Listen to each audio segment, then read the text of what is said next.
तो वो किसी को चंद पैसे का लालच देता है, किसी को पद का लालच देता है, किसी को जॉब का लालच देता है। हमारे जो नेता हैं उनको फंड का लालच देता है और इस तरीके से वो फूट डालो और शासन करो की स्थिति रहती है। 15 कोल ब्लॉक जो आवंटित किए हैं, इन 15 कोल ब्लॉकों के कारण लगभग 76 गांव यहाँ से उजड़ने वाले हैं। पूरे झारखंड भर में अगर विस्थापितों के या किसानों के आंदोलन की शुरुआत होती है तो डॉक्टर मिथिलेश कुमार दांगी को सभी कोई जानते हैं। और जैसा कि आप सब जान रहे हैं कि आज धिक्कार आंदोलन चल रहा था, 2 वर्ष कंप्लीट हो चुके हैं गोंदलपुरा बड़कागांव के आंदोलन के। शुरुआत से आंदोलन चल रहे हैं, लेकिन ये अनवरत सतत जो आंदोलन चल रहा है उसके 2 वर्ष आज हो गए हैं। 12 अप्रैल 2025 को इसकी शुरुआत 2023 से हुई थी और ऐसे में डॉक्टर साहब का कहना है कि बड़कागांव अब खत्म होने के कगार पे है अगर इसी तरह से चीज़ें चलती गई तो। कैसे, किस आधार पे ये चीज़ें कह रहे हैं आप? दरअसल पूरे कर्णपुरा में कई ब्लॉक आते हैं, उसमें बड़कागांव भी एक ब्लॉक है और पूरे कर्णपुरा को 83 कोल ब्लॉक में डिवाइड किया गया है और उन 83 कोल ब्लॉक में से 15 कोल ब्लॉक बड़कागांव के हिस्से आ गया है।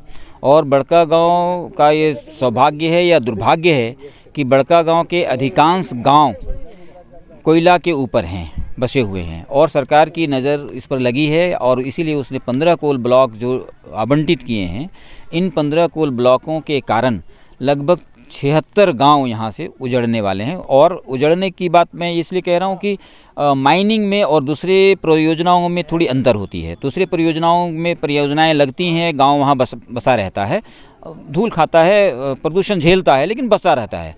लेकिन माइनिंग में, खास करके कोल ब्लॉक के माइनिंग में बातें दूसरी होती है। कोल ब्लॉक चूँकि कोयला अंदर से निकाला जाता है, ज़मीन के अंदर से निकाला जाता है, इसलिए वहाँ पर विस्थापन होता है और विस्थापन इस प्रकार का होता है कि वो गांव के गांव उजाड़ दिए जाते हैं, ख़त्म कर दिए जाते हैं और फिर वो गांव का नक्शा जो है वो आपके दुनिया के नक्शे से, भारत के नक्शे से या उस इलाके के नक्शे से गायब हो जाता है, क्योंकि वो फिर गाँव रहता ही नहीं है। गाँव वहाँ गड्ढे हो जाते हैं। एग्जाम्पल अगर देना चाहें? कोई एग्जाम्पल, हमारे पास ढेरों एग्जाम्पल है। इसी बड़कागांव का एग्जाम्पल दूंगा कि बड़कागांव में जब NTPC पकरी बरवाडी आया तो यहाँ अभी तक जो पश्चिमी उत्तर का जो क्षेत्र है, पश्चिम उत्तर में 2 गांव हैं, इसमें जो NTPC पकरी बरवाडी यहाँ खुला, जब स्टार्ट हुआ तो यहाँ पर कई गांव ऐसे थे, उसमें पूरे के पूरे 26 गांव प्रभावित होने वाले हैं NTPC पकरी बरवाडी में। और उनमें से अभी 2-4 गांव तो ऐसे हैं जो नक्शे से गायब हो चुके हैं। जैसे आप चुरचू गांव को ले लीजिए। चुरचू गांव का मैं दिखा दूंगा आपके पास कि कितना भरा पूरा गांव था, उसका पूरा वीडियोग्राफी किया हुआ है पहले का। कितना भरा पूरा गांव था, आज वहाँ एक भी घर नहीं है। उस जहाँ चुरचू गांव था वहाँ पूरा का पूरा मलबा रखा हुआ है, जिसको ओवरबर्डन कहते हैं, वो रखा हुआ है और चुरचू गांव के लोग जहाँ तहाँ बस गए हैं जाकर के, एक जगह बसे भी नहीं है। तो अब वो चुरचू खत्म हो गया। उसी तरीके से उरूप था, उरूप गड्ढे में चला गया है, बरवाडी गड्ढे में चला गया है। वहाँ गाँव का अब नामो-निशान नहीं है। अगर आप खोजेंगे कि बरवाडी कहाँ है, तो गड्ढा में दिखाई देगा, गड्ढा में कौन यानी है? लोग इतिहास बचाने की बात कर रहे हैं और यहाँ ऐतिहासिक बहुत सारी ऐसी चीजें हैं जो गड्ढे में चली जा रही हैं। आप राष्ट्रीय स्तर के आंदोलन करता है, काफी अनुभवी है, इसीलिए शायद आपसे बात करने लगूं तो काफी डीपली बहुत सारी चीजों का नॉलेज होगा। लेकिन एक चीज जरूर पूछना चाहूंगी, गोंदलपुरा का 2 वर्ष कंप्लीट हो गया, सतत आंदोलन ये लोग कर रहे हैं, उससे पहले से आंदोलन कर रहे हैं और आपका जुड़ाव यहीं हरली के आप हैं, तो आपका जुड़ाव भी बहुत ज्यादा है यहाँ से। क्या ऐसी कमी रह गई है इस आंदोलन में या क्या तब्दीली होने वाली है इस बार आंदोलन में? क्या आज डिसाइड हुआ है? डिसाइड तो आज तो साथियों ने अपनी-अपनी जो पिछले जीवन का है या पिछला अनुभव वो शेयर किया। आगे क्या कार्यक्रम करेंगे वो अभी हम लोग बैठने वाले हैं।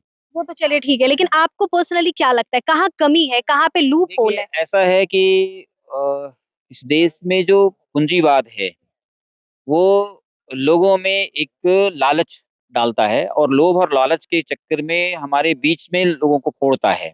तो वो किसी को चंद पैसे का लालच देता है, किसी को पद का लालच देता है, किसी को जॉब का लालच देता है। हमारे जो नेता हैं उनको फंड का लालच देता है और इस तरीके से वो फूट डालो और शासन करो की स्थिति रहती है। तो हमारे यहाँ भी इस गुंदरपुरा में भी कुछ लोगों को लालच दिया गया है और लालच नहीं दिया गया ऐसी बात नहीं है। और वो कंपनी के लिए दिन-रात अपना वो भी प्रयास कर रहे हैं।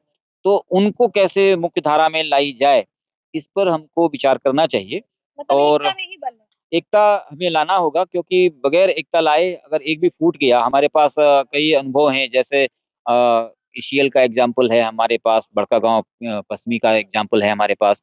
वहाँ पर कैसे टूट गया पूरा का पूरा आंदोलन एनटीपीसी के खिलाफ, जो पकड़ी बरवाडी का आंदोलन मैं उसको नेतृत्व दे रहा था। कैसे टूट गया, लोग जातियों में कैसे बँट गए, पार्टियों में कैसे बँट गए, नेताओं का आगमन कैसे हुआ और नेता उसको अपना भुनाने लगे कि मैंने किया, मैंने किया। जबकि जब आंदोलन शुरू हुआ था तो उस समय एनटीपीसी पकड़ी बरवाडी का जब शुरू हुआ तो एनटीपीसी टंडवा में सिर्फ 75,000 रुपए था मुआवजा एकड़ का। और एनटीपीसी में जब हम लोगों का पीक आंदोलन चला था तो उस समय 10 लाख रुपए में गया था वो। आप सोच लीजिए 75,000 रुपया से हम लोगों ने टिका करके 2004 से वो मूवमेंट शुरू हुआ और 2016 तक, जब तक हम लोगों का नेतृत्व बढ़िया बढ़िया बना रहा, टूटा नहीं। 2016 तक हम लोगों ने उसको एक ढेला कोयला नहीं उठाने दिया। इतना हम लोगों ने 12 साल तक उसे मतलब ना डटे रहना कड़कड़ाया, होगा, कोई हाँ, उपाय 12 नहीं। साल तक उसको ना कड़कड़वाया है। लेकिन कुछ कमियों के कारण उसमें हार हुई और वो हार का मंथन हम लोगों ने किया और वो हार यहाँ ना हो, इसको हम लोग देखेंगे। बहुत शुक्रिया हमसे बात करने के लिए। जी, धन्यवाद। तो डॉक्टर मिथिलेश कुमार दांगी हमारे साथ थे और ऐसे में कुछ पेपर्स भी इनके साथ हैं और ये काफ़ी डिटेल्स में चीज़ों को बतलाते हैं, हमेशा आंदोलन में सजग रहते हैं, तो इसलिए लगा कि आज 2 वर्ष पूरा हुआ है गोंदलपुरा के इस आंदोलन का, ये भी यहाँ पे शरीक हुए, अपनी बातों को रखा, क्या कमियाँ हैं, उसको एब्ज़ॉर्ब किया और अब देखिए क्या कुछ होता है क्योंकि इन लोगों ने डिसाइड ज़रूर किया है कि आंदोलन इस तरह ही अनवरत चलता रहेगा, जब तक ये बात नहीं मानी जाए।